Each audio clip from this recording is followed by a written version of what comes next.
لا حول ولا قوة إلا بالله العلي العظيم.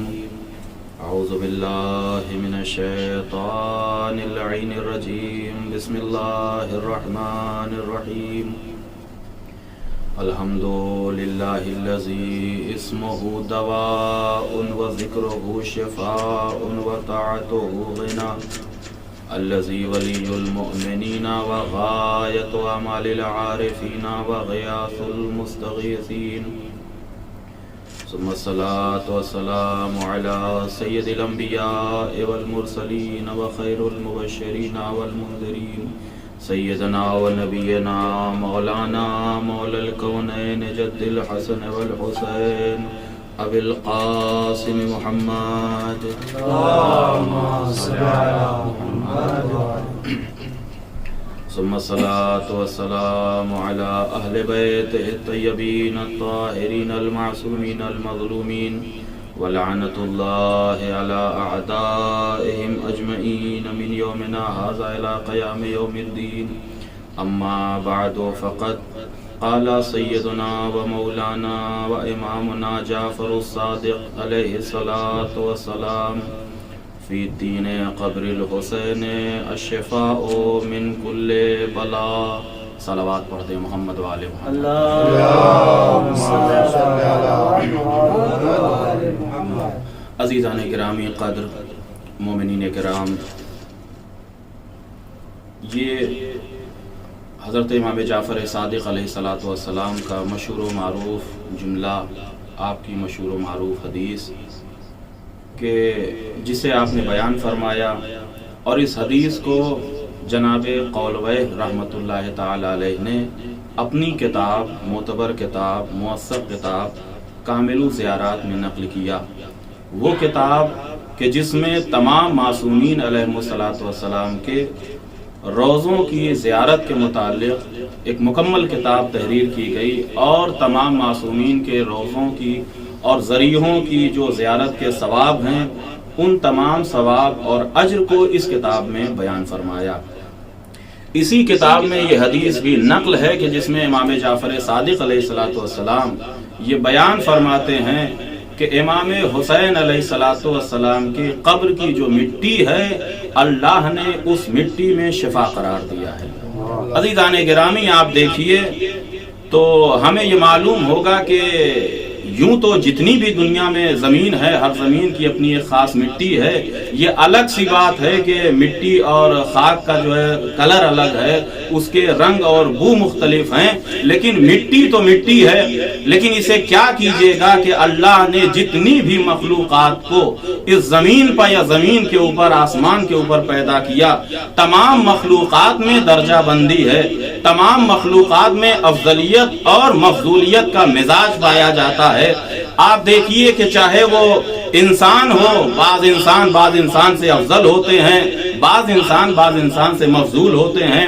انسانوں میں بھی بعض انبیاء سے افضل ہوتے ہیں، بعض انبیاء سے مفضول ہوتے ہیں. ملائکہ میں آپ چلے آئیے تو بعض ملائکہ افضل ہوتے ہیں، ان ملائکہ میں بعض ملائکہ مفضول ہوتے ہیں. اور آگے چلے جائیے، پانی کو لے لیجئے، آپ درخت کو لے لیجئے تو بعض درخت افضل ہوتے ہیں، بعض درخت مفضول ہوتے ہیں. اسی طریقے سے آپ پتھر کو بھی لے لیجئے تو بعض پتھر افضل ہوتے ہیں، بعض پتھر مفضول ہوتے ہیں. بعض پتھر برکت ہوتے ہیں، بعض پتھر نحوست کا سبب ہوتے ہیں. بعض پتھر ایسے ہوتے ہیں کہ ان کو اگر چوما نہ جائے تو حج مکمل نہیں ہوتا. بعض پتھر ایسے ہوتے ہیں کہ ان پہ کنکر نہ مارا جائے تو حج مکمل نہیں ہوتا. بعض انسان ایسے ہوتے ہیں کہ ان سے محبت اور تولا نہ کیا جائے تو ایمان مکمل نہیں ہوتا. بعض انسان ایسے بھی ہوتے ہیں کہ ان سے تبرہ اور بغض نہ رکھا جائے تو ایمان مکمل نہیں ہوتا. صلوات پڑھتے محمد وآل محمد. محمد اور دشمنان اہل بیت لعنت۔ تو معلوم یہ ہوا کہ افضلیت اور مفضولیت کا ایک مزاج ہے۔ اللہ کی جتنی مخلوقات ہیں، جتنے بھی بندے ہیں، جتنے بھی خلق خدا ہیں، چاہے وہ پانی ہو، چاہے وہ پتھر ہو، چاہے وہ درخت ہو، چاہے وہ انسان ہو، چاہے وہ ملائکہ ہو، چاہے وہ جن ہو، سب کے اندر افضلیت اور مفضولیت کا ایک مزاج قدرت نے رکھا ہے۔ کبھی کبھی ایسا ہوتا ہے کہ انسانیت کو اگر لے لیا جائے تو اپنے صفات اور اپنے کمال کی وجہ سے افضل ہو جاتے ہیں، اپنے صفات اور اپنے کمال کی وجہ سے مفضول ہو جاتے ہیں۔ اسی طریقے سے چونکہ میری گفتگو زمین کربلا کے متعلق ہے اور خاک کربلا کے متعلق ہے، آپ زمین کو بھی لے لیجئے۔ زمینوں میں بھی آپ دیکھیے تو قرآن نے بھی ہم کو بتایا، روایات نے بھی ہم کو سمجھایا کہ بعض زمینیں افضل ہیں، بعض زمینیں مفضول ہیں، بعض زمینیں ایسی ہیں جو برکت کا سبب ہیں، بعض زمینیں ایسی ہیں جو نحوست کا سبب ہیں۔ آپ دیکھیے قرآن میں صاف صاف ارشاد ہو رہا ہے، وہ حضرت نوح جیسے پاک و پاکیزہ اور مقدس نبی کہ جنہیں شیخ الانبیاء کا خطاب دیا گیا، جناب نوح سے خود قدرت نے بیان فرمایا اپنی زبان میں، اور اس مقام کو، اس جملے کو قدرت نے قرآن مجید کی آیت بنا دیا، قُلْ رَبِّ أَنزِلْنِي مُنزَلًا مُبَارَكًا وَأَنْتَ خَيْرُ الْمُنزَلِينَ۔ اے میرے نبی آپ کہیے، میرے نوح آپ کہیے کہ پروردگار مجھے نازل کر دے، مجھے بھیج دے۔ کہاں بھیج دے؟ منزلن مبارکن، اس زمین پہ بھیج دے جو زمین بابرکت ہے، وہ زمین کو بھیج دے جو زمین برکت والی ہے۔ انت خیر المنزلین، اے پروردگار تو بہترین بھیجنے والا ہے، تو بہترین نازل ہونے والا ہے۔ تو قدرت نے جس زمین پر جناب نوح کو نازل کیا، جس زمین پہ جناب نوح کو بھیجا، اس زمین کو بابرکت کہا، اس زمین کو برکت والی زمین کہا۔ جناب موسیٰ نے اپنی قوم سے کہا، یا قوم ادخلوا الارض المقدسہ، اے میری قوم داخل ہو جاؤ، زمین پر داخل ہو جاؤ۔ کون سی زمین؟ کہا وہ زمین جو مقدس زمین ہے۔ تو جناب نوح، جناب موسیٰ نے ایک زمین میں داخل ہونے کے لیے کہا، اس زمین کے لیے کہا یہ زمین عام زمین نہیں ہے، بلکہ یہ زمین مقدس زمین ہے۔ اس زمین کا ایک تقدس ہے، اس زمین کا ایک مزاج ہے، اس زمین کی ایک خاص عظمت ہے، لہذا جناب موسیٰ نے اس زمین کو مقدس کہا۔ اور آگے بڑھ جائیے، خود قدرت نے جناب موسیٰ سے کہا، یا موسیٰ انی انا اللہ، اے موسیٰ میں تمہارا پروردگار ہوں، فخلع نعلیک انک انت بالواد المقدس طویٰ، اے موسیٰ جوتیوں کو اتار کے آنا، یہ جو زمین ہے، یہ جو علاقہ ہے، یہ مقدس ہے جسے ہم طویٰ کہتے ہیں۔ تو معلوم یہ ہوا کہ اللہ نے جب جناب نوح سے کہا تو کہا کہ نوح یہ زمین مبارک زمین ہے۔ موسیٰ نے اپنی قوم سے کہا تو کہا زمین میں داخل ہو جاؤ، یہ زمین مقدس زمین ہے۔ اللہ نے جناب مقدس زمین میں داخل ہونے کے لیے جب اپنے مقدس نبی سے خطاب کیا تو کہا موسیٰ جوتیاں اتار کے آنا، یہ مقدس طویٰ ہے، یہ پاک و پاکیزہ علاقہ ہے۔ بھئی یہ تمام باتوں کو چھوڑتے ہوئے جو اللہ نے جناب موسیٰ سے کہا، جناب موسیٰ ہم آپ جیسے کوئی خاطی نہیں ہے، گنہگار نہیں ہے، ہمارا جیسا مزاج ان کا نہیں ہے، مزاج عصمتی مزاج ہے، ان کا کلچر عصمتی کلچر ہے، وہ عصمت مآب نبی ہے، لیکن پھر بھی اللہ نے جناب موسیٰ سے کہا موسیٰ جوتیاں اتار کے آنا۔ اے میرے معبود بتا دے، سمجھا دے، آخر یہ کون سی زمین ہے کہ جس میں جناب موسیٰ جیسے مقدس نبی سے کہا جا رہا ہے یہ زمین مقدس ہے، جوتیاں اتار کے آئیے۔ تو مجھے کہیں سے آواز نہیں۔ امام جعفر صادق نے بیان فرمایا، علامہ مجلسی نے حیات القلوب میں یہ تحریر فرمایا کہ وہ مقام کہ جس کے لیے اللہ نے جناب موسیٰ سے کہا کہ فخلع نعلیک انت انک بالواد المقدس طویٰ، جوتیاں اتار دیجئے، آپ وادی مقدس میں ہیں۔ کہ آج جس زمین کے اوپر مولا علی کا روضہ ہے، مولا علی کی زری ہے، یہ اسی طویٰ جیسی مقدس پہاڑی کا ایک حصہ ہے کہ جن کے لیے اللہ نے جناب موسیٰ سے کہا تھا آئیے ضرور لیکن جوتیاں اتار کے آئیے۔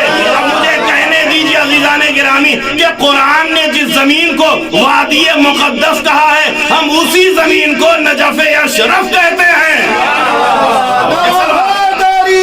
آواز بلند چلو،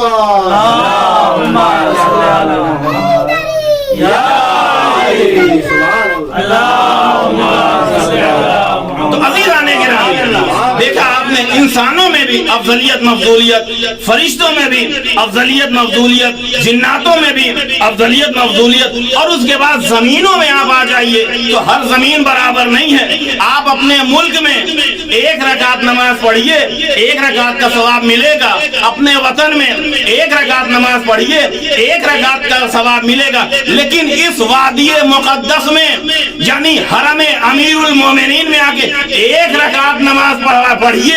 آغائے سیستانی نے بھی لکھا، آغائے خوئی نے بھی لکھا، آغائے خمینی نے بھی لکھا، آغائے حکیم نے بھی لکھا کہ اس وادی مقدس میں یعنی امیر المومنین کے روضے میں اگر کوئی ایک رکعت نماز پڑھتا ہے تو اس کو 2 لاکھ رکعت نمازوں کے برابر ثواب ملتا ہے۔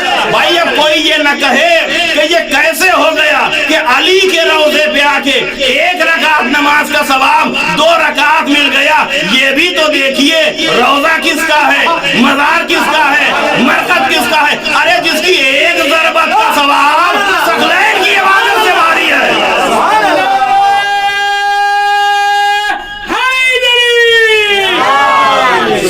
یہ بھی تو دیکھیے روضہ کس کا ہے، مزار کس کا ہے، مرکز کس کا ہے؟ تو ساری زمینیں برابر نہیں، سارے انسان برابر نہیں، سارے پتھر برابر نہیں۔ بعض پتھروں کو چومنا عبادت، بعض پتھروں کو کنکر مارنا عبادت، بعض انسانوں سے محبت کرنا عبادت، بعض انسانوں پر لعنت کرنا عبادت۔ ایک مزاج ہے عزیزان گرامی کہ سب برابر نہیں ہیں، سب ایک جیسے نہیں ہیں۔ افضلیت اور مفضولیت کا مزاج ہے، چاہے انسان ہو، فرشتے ہو، درخت ہو، پتھر ہو، اور اس کے بعد چاہے زمین ہو، افضلیت اور مفضولیت کا ایک مزاج ہے۔ تو ساری زمین برابر نہیں ہے۔ میں یہاں تک آپ کو لے کے پہنچ گیا نجف اشرف تک کہ نجف اشرف کا جو مقام ہے کسی دوسری زمین کا نہیں۔ اس زمین کے لیے کہا گیا کہ فخلان علیک انکا انتا بالواد المقدس طوا، آپ پاک و پاکیزہ وادی میں داخل ہو گئے، جوتیاں اتار کے آئیے۔ یہاں تک میری بات پہنچ گئی۔ اور آگے دیکھیے بہت سی زمینیں ایسی ہیں کہ جو نحوست والی زمین ہے، منحوس زمین ہے۔ بعض زمینیں ایسی کہ جن کے لیے حکم دیا گیا کہ رکیے، نماز پڑھیے، نماز پڑھیں گے ایک رکعت ثواب ملے گا 2 لاکھ رکعت کے برابر۔ بعض وادیاں ایسی ہیں، بعض مقامات ایسے ہیں، بعض زمینیں ایسی ہیں کہ ولی خدا نے وہاں پر سجدہ کرنا بھی گوارا نہ کیا۔ یہ کون سی زمین ہے، کون سا مقام ہے؟ تو آغائے شہرستانی نے اپنی کتاب تربت خوبار جو میرے پاس موجود ہے اس میں انہوں نے تحریر کیا کہ حجر حضرمی، وہ کہتے ہیں میں سید الولیجین، امام المتقین، امیر المومنین حضرت علی بن ابی طالب کے ساتھ میں جنگ نہروان میں مولا علی کے ساتھ سفر کر رہا تھا۔ ہوتے ہوتے جب زمین بابل آئی اور نماز عصر کا وقت ہو گیا، میں نے کہا یا علی امیر المومنین نماز عصر کا وقت ہو گیا ہے۔ مولا نے کوئی جواب نہیں دیا۔ جب چلتے چلتے پھر میں نے ایک مرتبہ ٹوکا، میرے مولا نماز عصر کا وقت ہو گیا ہے۔ وہ علی جو میدان جنگ میں بھی مصلی عبادت بچھا دیتا ہے، علی نے کوئی جواب نہیں دیا، کچھ نہیں کہا مولا کائنات نے۔ جب وادی بابل سے، زمین بابل سے مولا کائنات جلدی سے اپنے لشکر سمیت نکل گئے تو اب مولا کائنات نے قافلے کو روکا، رکنے کا حکم دیا، کہا جلدی جلدی وضو کر لو اور یہاں نماز پڑھتے ہیں۔ بات تمام ہو گئی۔ اب یہاں حق تھا، جیسے ہمارے ذہن میں ایک سوال آتا ہے کہ وہاں جب نماز عصر کا وقت تھا مولا کائنات رکے نہیں، کوئی جواب دیا نہیں، لیکن یہاں جب آگے بڑھ گئے کہا جلدی رک جاؤ، وضو کا اہتمام کرو، پانی اکٹھا کر لو، مصلی بچھا لو، نماز ہوگی۔ مولا وجہ کیا ہے، سبب کیا ہے؟ وہاں جب وقت تھا، ابھی وادی بابل میں آپ تھے، آپ نے کوئی جواب نہیں۔ پوچھنے والے نے خود مولا علی سے پوچھا کہ مولا آخر وجہ کیا ہے، سبب کیا ہے؟ کہ بابل میں جب آپ تھے اول وقت تھا نماز عصر کا، آپ نے نماز نہ پڑھی، یہاں آگے آپ پڑھے، وجہ کیا ہے؟ مولا کائنات نے فرمایا یہ بتاؤ میں اس زمین پر سجدہ کیسے کر لیتا کہ جس کے اوپر 3 مرتبہ اللہ کا عذاب نازل ہوا۔ یہ زمین پر 3 مرتبہ اللہ کا عذاب نازل ہوا. معلوم ہے زمین نجف کی بھی زمین ہے, بابل کی بھی زمین ہے, لیکن نجف کی زمین وہ 1 رکعت پڑھا 2 لاکھ رکعت نماز کے برابر. وہ بابل کی زمین کا ولی خدا اس زمین پر سجدہ نہیں کرے گا. تو ایک بات معلوم ہو گئی کہ ساری زمینیں برابر نہیں ہیں, ساری زمینیں ایک جیسی نہیں ہیں, اس میں فرق پایا جاتا ہے. افضلیت اور مفضولیت زمینوں میں بھی پائی جاتی ہے. تو بابل جیسی زمین پر کہ جس پہ 3 مرتبہ اللہ کا عذاب نازل ہوا, مولا کائنات نے اپنی پیشانی اس زمین کے اوپر نہیں رکھی. تو اسے قانون تو کم از کم مل گیا کہ جس زمین کے اوپر اللہ کا قہر نازل ہوا ہو, اللہ کا عذاب نازل ہوا ہو, اس زمین کے اوپر کوئی بھی حجت خدا, کوئی بھی اللہ کا نمائندہ, کوئی بھی اللہ کا خاص بندہ, کوئی بھی اللہ کا ولی نمازیں نہیں پڑھتا, عبادت نہیں کرتا, پیشانی کو سجدے میں نہیں رکھتا. تو یہ معلوم ہو گیا کہ ایسی ویسی کوئی زمین ہو, اس پہ ولی خدا نہ سجدہ کرے گا, نہ عبادت کرے گا, نہ قیام کرے گا, نہ نماز پڑھے گا. اب اس زمین کے بارے میں آپ کیا کہیں گے کہ جس زمین کے اوپر ایک ولی خدا آیا, اس نے سجدہ کیا, صرف سجدہ نہیں کیا, قیامت تک کے لیے سجدوں کو حیات عطا کر دیا. اس زمین کے بارے میں کیا کہیں گے کہ جس زمین کے اوپر امام حسین جیسی شخصیت جب پہنچے تو صرف نماز نہیں پڑھا, قیامت تک کے لیے آبروئے نماز کو بچا لیا. کربلا جیسی زمین کو اب آپ کیا کہیں گے کہ جس زمین کے اوپر سید الشہداء نے جب تلاوت قرآن کر دی تو اب قیامت تک قرآن کی عظمت بلند ہوتی رہے گی, مقام قرآن میں کمی نہیں آ سکتی. ایک صلوات پڑھ دے محمد والے محمد.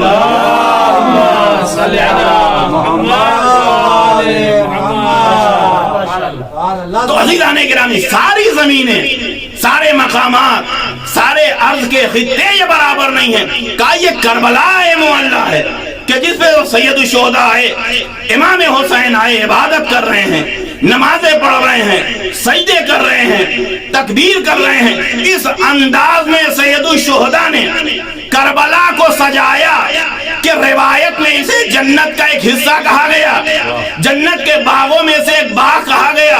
اور جو سید الشہداء نے اس زمین کے اوپر بستی بسالی, آسمان کے ستاروں سے بہتر تارے اس زمین کے اوپر سجا دیے گئے. تو اب عالم یہ ہے کہ اس زمین کو اللہ نے تمام خلق کے لیے زیارت گاہ بنا دیا. اس زمین کے اوپر مومنین بھی آئیں گے, صالحین بھی آئیں گے, متقین بھی آئیں گے. صرف زمین والے نہیں, آسمان سے بھی فرشتے آئیں گے, انبیاء آئیں گے, مرسلین آئیں گے. کوئی یہ نہ کہے کہ وہ جنت سے زمین پہ آئیں گے, یہ کہیے کہ جنت عرش سے جنت ارض پہ آئیں گے. یہ نہ کہیے کہ آسمان سے زمین پہ آئیں گے, یہ نہ کہیے کہ جنت سے زمین پہ آئیں گے, یہ کہیے کہ جنت عرش سے جنت ارض پہ آئیں گے. اس لیے کہ کرب و بلا, امام نے فرمایا روضۃ من ریاض الجنہ, جنت کے باغوں میں سے ایک باغ کا نام کربلا ہے.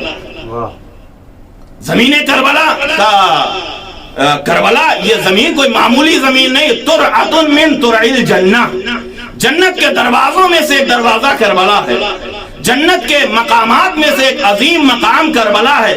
یہی وجہ ہے عزیزان گرامی, معلّہ کا معنی ہوتے ہیں عالی, معلّہ کا معنی ہوتے ہیں بلند. یہ کربلا کی زمین کتنی بلند ہے, اللہ نے یہ اپنے عرش کو عرش معلّہ کہا, یہ زمین کربلا کو کربلا معلّہ کہا. اللہ نے یہ اپنے عرش کو عرش معلّہ کہا ہے, یہ زمین کربلا کو کربلا معلّہ کہا ہے. دنیا کے کسی حصے کو بھی اللہ نے معلّہ نہیں کہا, معلّہ کہا تو صرف اور صرف زمین کربلا کو. تو یہ کربلا کی زمین معمولی زمین نہیں ہے. کہا یہ جنت کا باغیچہ ہے, یہ جنت کا حصہ ہے, یہ جنت کا ٹکڑا ہے. یہ وہ زمین ہے کہ جس کی خاک کو, جس کی مٹی کو اللہ نے خاک نہیں کہا, خاک شفا کہا.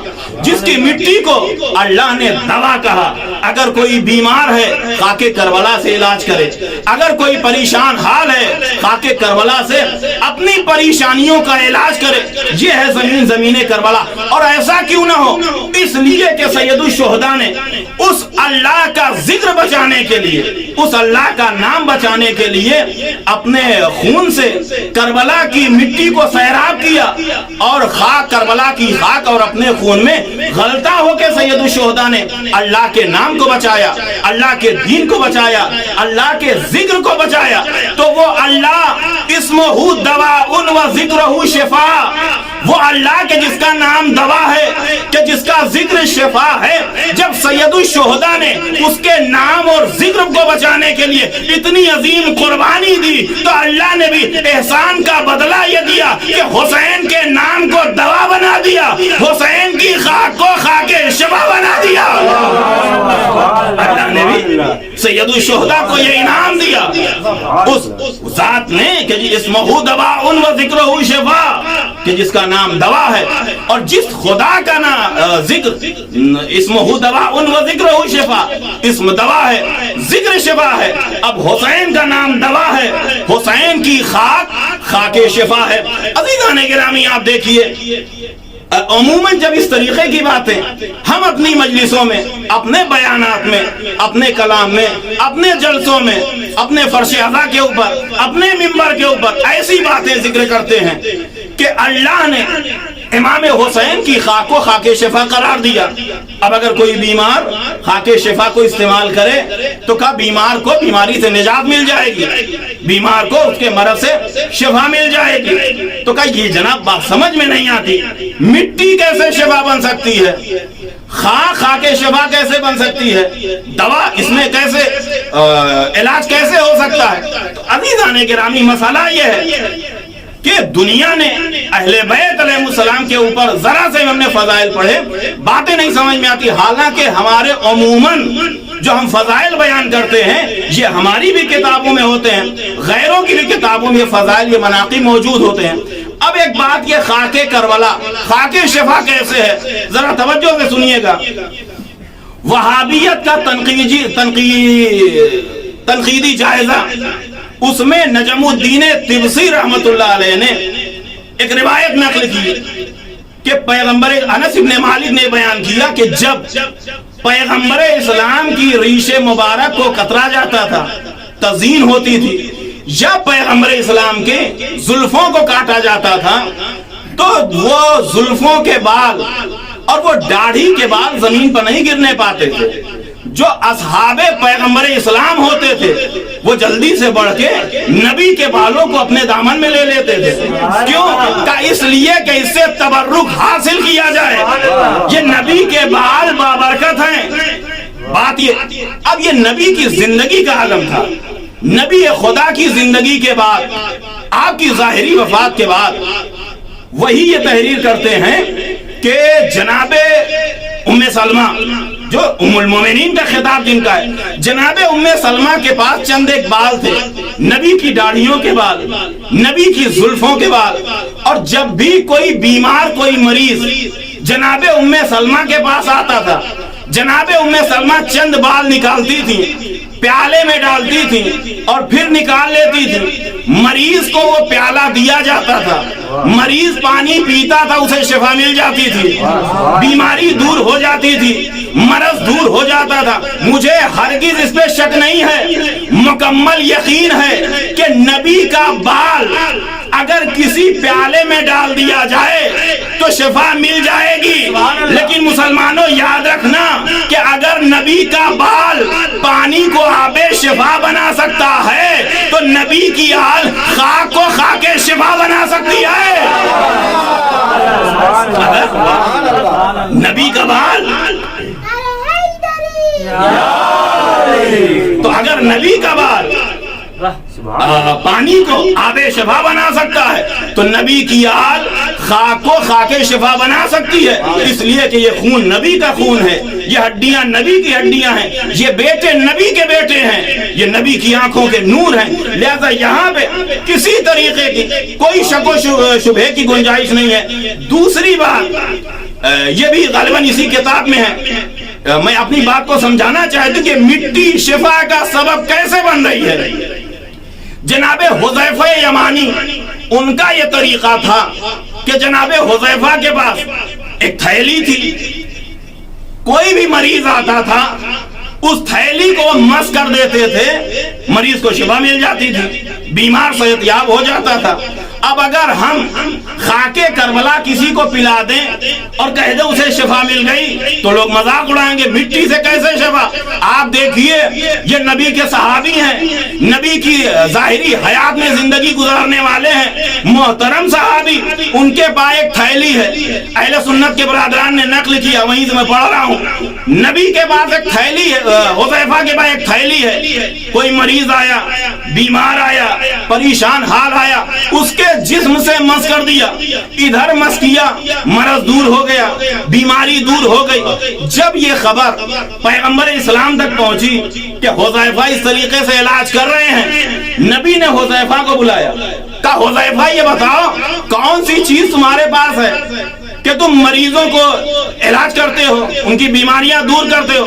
کہا یا نبی, چونکہ نبی خدا کا ایک معجزہ یہ بھی تھا کہ اگر پتھر پر قدم رکھ دیں تو نشان پڑ جاتا تھا, کسی نرم و نازک چیز پر قدم رکھے تو کوئی نشان قدم نہیں ہوتا تھا. یہ نبی کے معاجز میں سے ایک معجزہ تھا, نبی کی کرامتوں میں سے ایک کرامت تھی.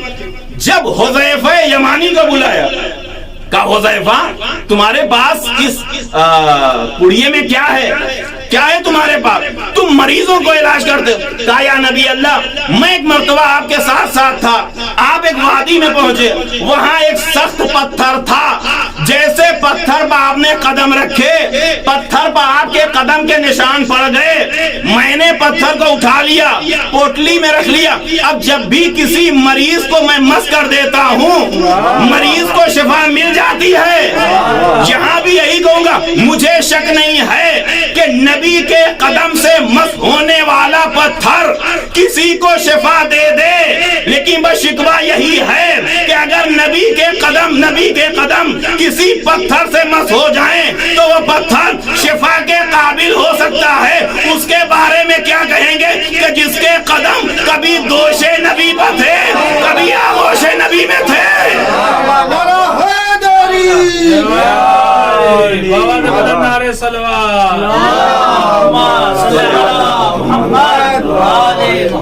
عزیزان گرامی, یہ معصومین علیہ السلام فخر مسیحا, ان سے اگر کوئی چیز منسوب ہو جائے, ان سے اگر کوئی چیز مس ہو جائے تو پتھر بھی شفا کا سبب بن سکتا ہے, مٹی بھی, خاک بھی خاکے شفا بن سکتی ہے. میں ایک روایت پڑھ کے گفتگو تمام کر دوں.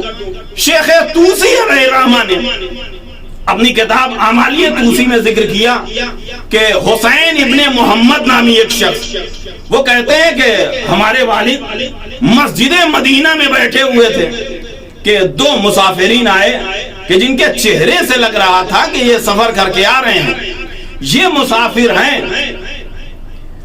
بات کر رہے تھے, اس میں سے ایک نے کہا کہ میرے پیٹ میں کافی دن سے تکلیف تھی, میں مریض تھا, کتنے حکیموں کو, کتنے ڈاکٹروں کو میں نے علاج کرایا لیکن کوئی فائدہ نہیں ہوا. کہا پھر کیسے ٹھیک ہو گئے؟ کہا ہمارے پڑوس میں ایک کوفے کی رہنے والی ضعیفہ تھی, ایک دن میرے پاس آئی اور کہا تم بڑے بے چین نظر آتے ہو, پریشان ہو, معاملہ کیا ہے؟ کہا میرے شکم میں درد ہوتا ہے, پیٹ میں تکلیف ہوتی ہے, کہا اگر تم کہو تو میں تمہارا علاج کر دوں, اگر تم کہو تو میں تمہیں دوا دے دوں. اس نے کہا یہ کیسے ہو سکتا؟ بڑے بڑے طبیبوں نے علاج کیا, بڑے بڑے ڈاکٹروں اور حکیموں نے علاج کیا, کوئی فائدہ نہیں ہوا, تم علاج کیسے کر دو گی؟ کہا بھائی اجازت دے دو, میں تمہارا علاج کر دوں گی. کہا ٹھیک ہے علاج کر دو. اب یہ کہتا ہے کہ وہ اپنے گھر گئی, ایک اس کے پاس چھوٹی سی پڑیا تھی, اس میں نہ جانے کیا تھا, ایک چنے کے برابر اس نے گلاس میں ملایا اور کہا یہ پی لو, بس جیسے میں نے پیا میرا درد ختم ہو گیا, اور اس کے بعد سے آج تک